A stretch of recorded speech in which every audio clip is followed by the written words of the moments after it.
Hello everybody, how are you doing? This is the Harbinger, this is Wingspan on Steam, and this is our opening hand.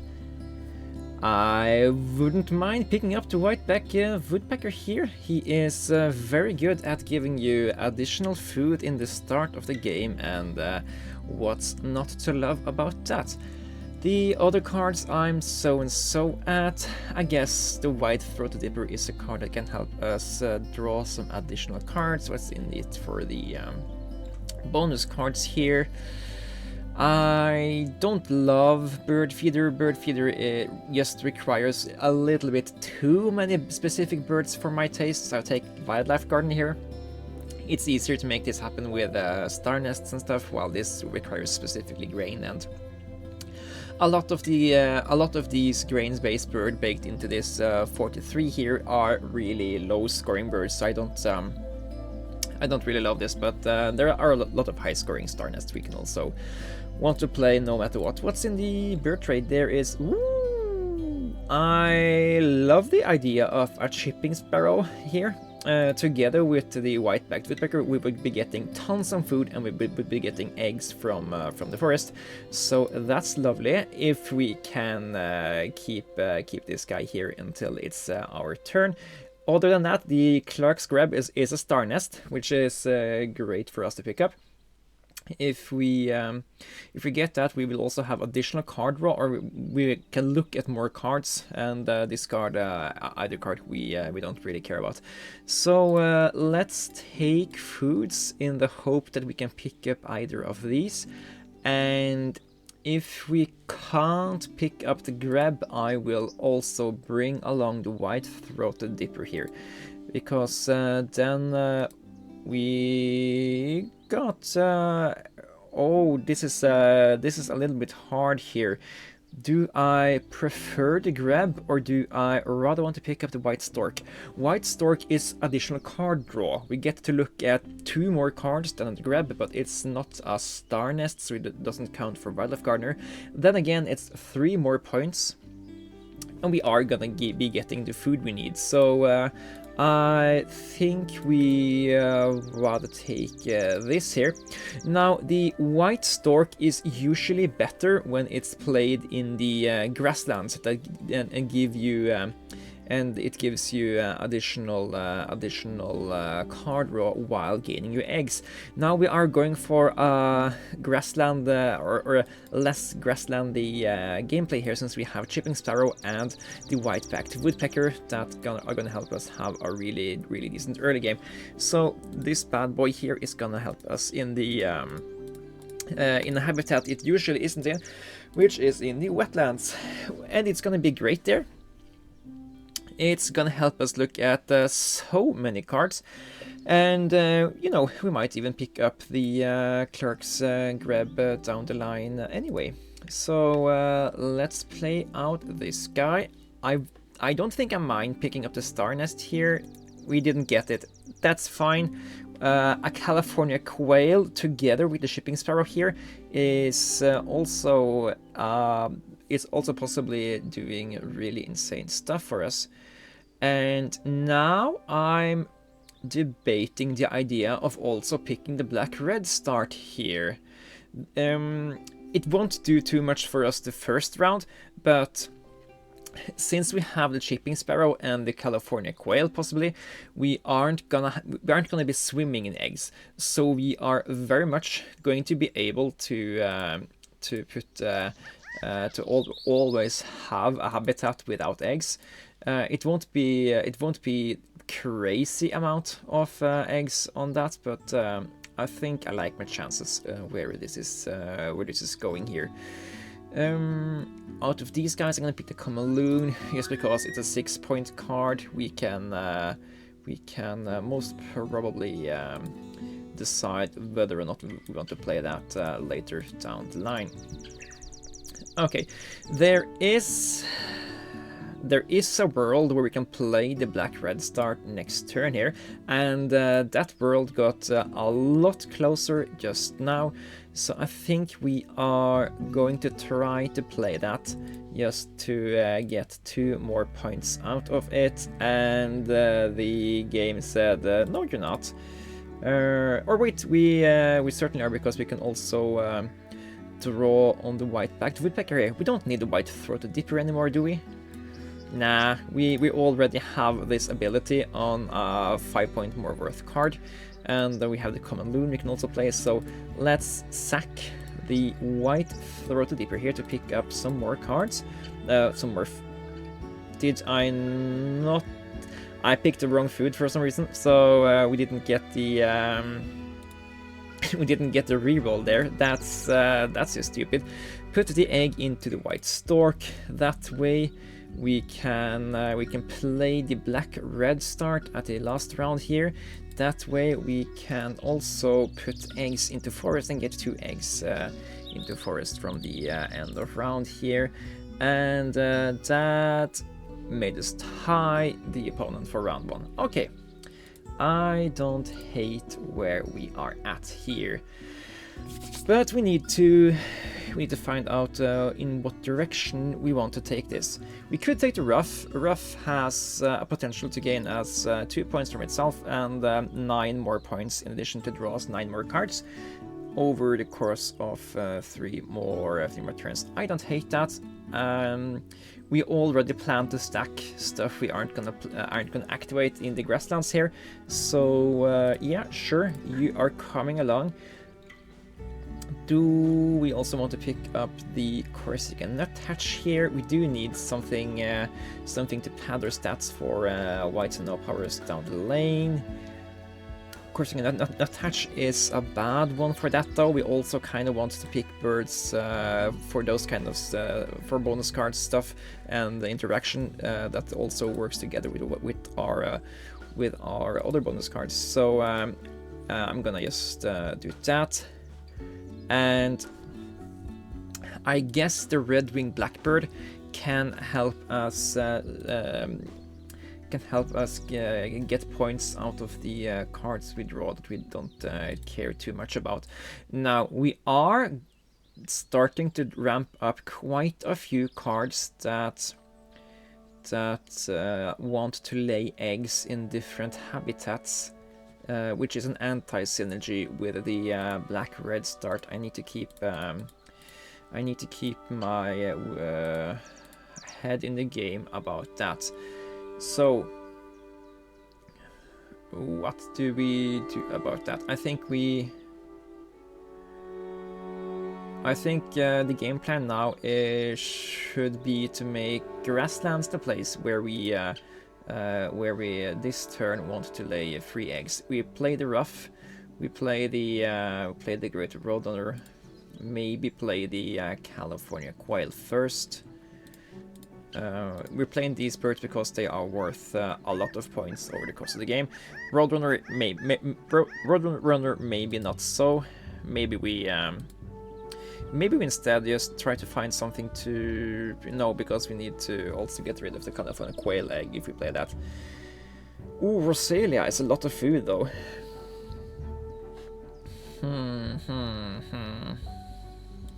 Rough goes out at least.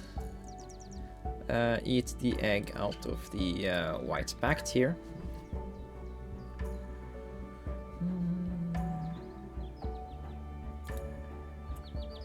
And we can play the Roadrunner. It's not gonna be great for activations, but it's gonna be okay with regards of being a 7-pointer. That's gonna give us another point out of the black-red start. Yeah, I don't hate it. But then we are also losing points on the rough unless we draw more cards. So let's do the card draw first in case we change our mind after that. And I don't think we do change our mind after that.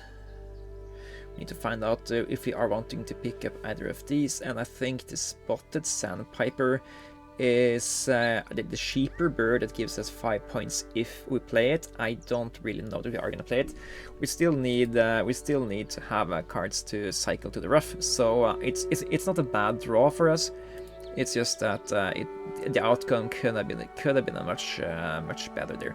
But take food for the Roadrunner here, I think. reroll these, and the quail will lay eggs. We will take a nectar, and we will again lay another egg in this habitat here. Dun, dun, dun. And Roadrunner comes out.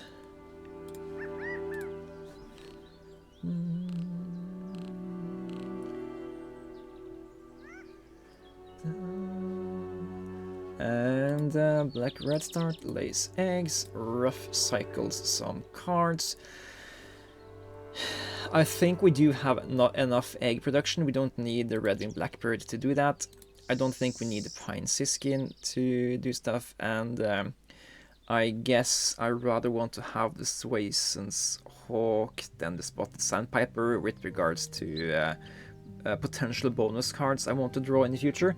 So that's that. I do want to play some more bonus cards because I have no birds for the white, and hello, common swift. Okay, that's also an interesting card since we have a lot of food interaction here. Now, I say hello to the Pilot Woodpecker because this is a really good card to have in the forest. It's a little bit late for this to be a good card for us. It's awesome as the first bird you play because you get to lay additional eggs every turn. We already have egg laying in the forest, so we don't need this guy to lay eggs in the forest for us. And yeah, so adding it here doesn't really do that much for us. It will actually just mess up the game plan we have with the red start just a little bit. So it looked awesome, but then I reminded myself that it might not be. Hornbill though, that's gonna be a cool card for us. We can put lots of eggs into the red start and eat 4 of them to play this guy for 11 points. It's a white card for white no powers, so I love that. We are currently in the lead for vertebrate food costs. I don't hate playing the common swift either. So yeah, we have stuff going for us here if we pick up that guy. So I'm going to do that, and we're also going to maybe play our Eastern Whipbird. And here is a Bell's Bureo, really good for both of these coming round and goals as well. In addition to give us another bonus card and be a wildlife garden bird, yeah, that's worth more than the bald eagle, at least for me now. And now we have lots of cards we can play. It's tempting to spend a turn to pick up another 9-pointer, but I don't think spending one more turn doing that is gonna be better than the game plan we already have to maybe play the loon, maybe play the swift, maybe play the hornbill, maybe play the Bell's Bureo. We have a lot of good stuff going on already, and this guy just rounds out whatever we want to do already more than the bald eagle does.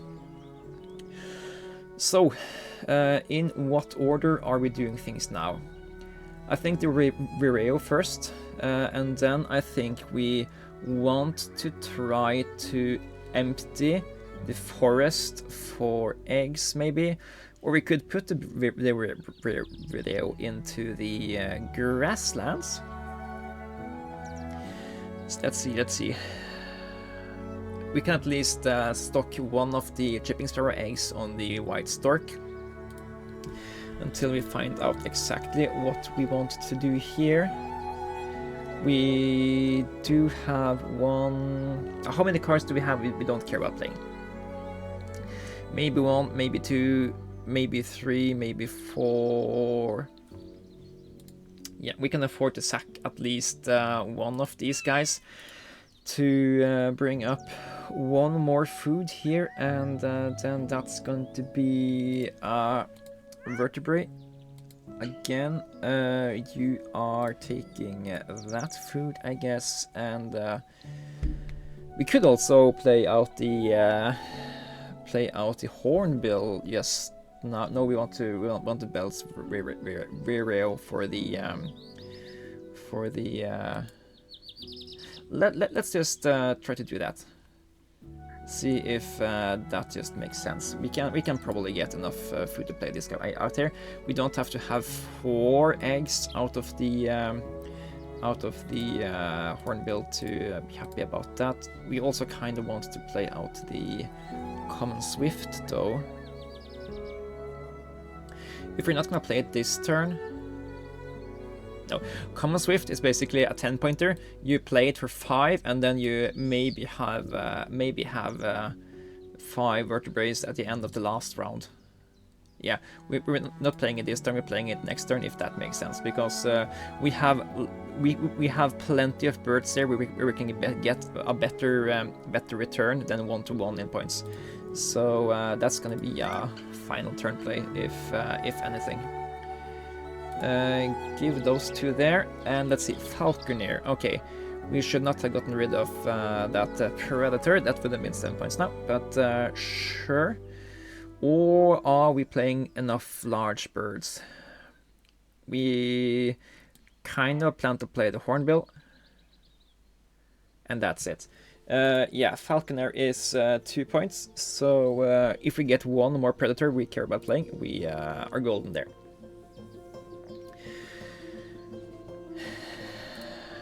Here are some indications that we might want to do the Swift. But yeah, we can take these food and go down the line just a little bit here. Reroll. Okay, another nectar. Then I think we are gonna lay another egg into the black-red start.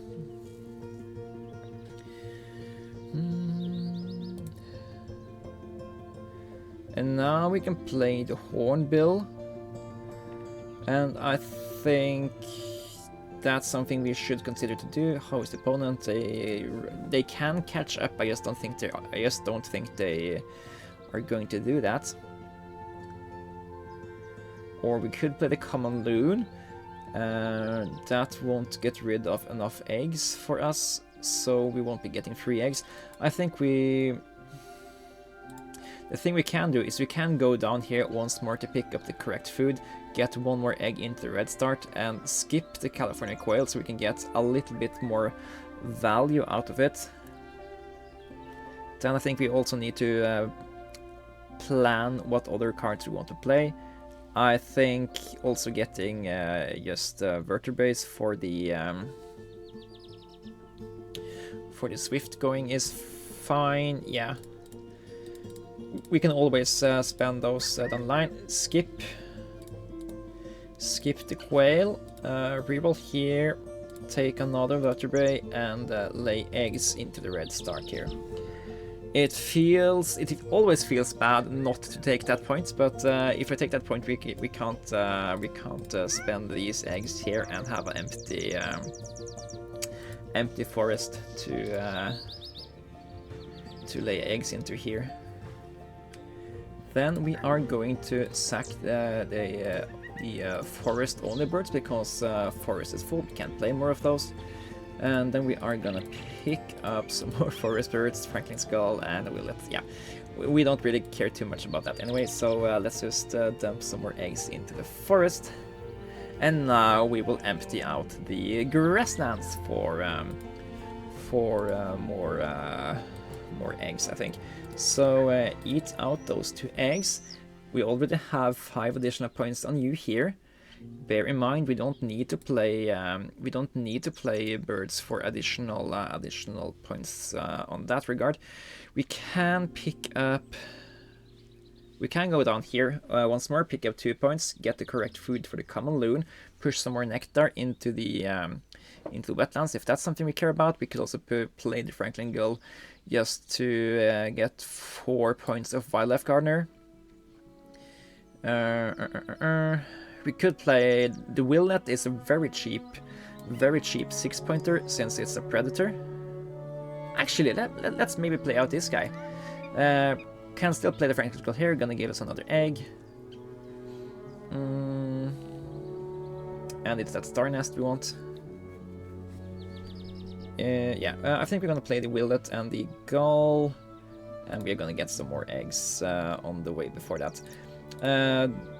nectars to win the nectar game, or at least try.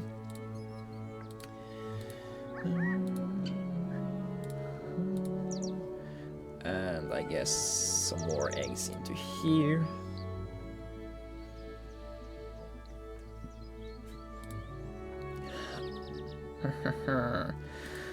What is the opponent doing? Opponent isn't doing anything. Oh, so they have the common starling in the grasslands. That basically means they should be able to steal any amount of nectar from me there. But I'm still gonna make them fight for it. We also want a bird here for the black-red start anyway, so it's not something I am very highly on, but it's not too bad. And it's the wildlife gardener, so it's like we can either play it here or we can play it here. Playing it here means that we get one more egg, and if you play it in the wetlands, then we still need to pay 2 eggs if we both play the common loon and willet. Both of these are 5 points play for us, so yeah, I don't really think it's too much of a Oh, there is a difference because we got the rough. That means we might not want to play the last bird. We maybe want to draw stuff instead. Nah, that's not it. In theory, we could take 4 eggs here. That's 4 points, maybe 5.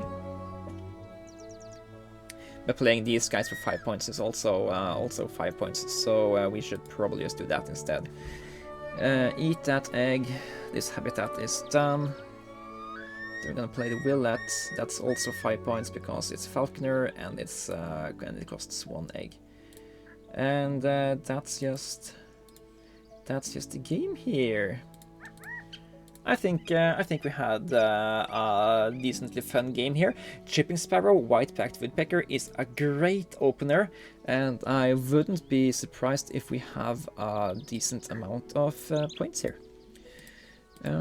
Somewhat Alan Robin isn't really that fun to write home about, but it's also the end of the game, so we don't really have to worry too much about that. How many eggs did the black-red start give us? 5, 10... 4, 14, 15, 16 eggs over the course of the game. I think at least that was what it was. Yeah, sounds about right. That's good value of a birdie play turn 1. So it's basically 16 points in that we get 16 eggs, but and also we don't have to spend resources to gain those eggs later. We did have to worry a little bit about where and when we played birds to make everything happen just correctly. But for 16 points, I think that's worth the headache to make everything work there. So let's see here. How's the verdict? Verdict is 121 points. Yeah, that's something certainly to be happy about. The Chipping Sparrow is a great opener. It's, in my opinion, in Oceania, a chipping power in the forest is I rate that higher than opening hand Raven, just because. If you have a chipping sparrow in the forest, you can gain 1 egg and 2 foods, 2 of any foods. And if you have a raven here, you can get 1 egg and 2 of any foods if you also have another bird to put that egg on. So the chipping sparrow and the raven does the same thing, but the chipping sparrow is a solid one bird package. But the raven needs another bird to work with it, so you need at least 4 food to make that happen, while the chipping sparrow just does it all for 1 food. And to back it up with the white-backed woodpecker, we get that 3rd food dice, meaning that every time we go to the forest, we can do an activation of we can play any bird after that. We can get 3 food dice, we can get 2 eggs, and after that it's just finishing up the game here. playing out a few 5-pointers at the end of the game isn't the best thing in the world. It's probably on par with just activating a grasslands habitat with one or more guaranteed point gainers. We didn't have the guaranteed point gainers, but these guys were guaranteed the point gainers for us, so that's also something.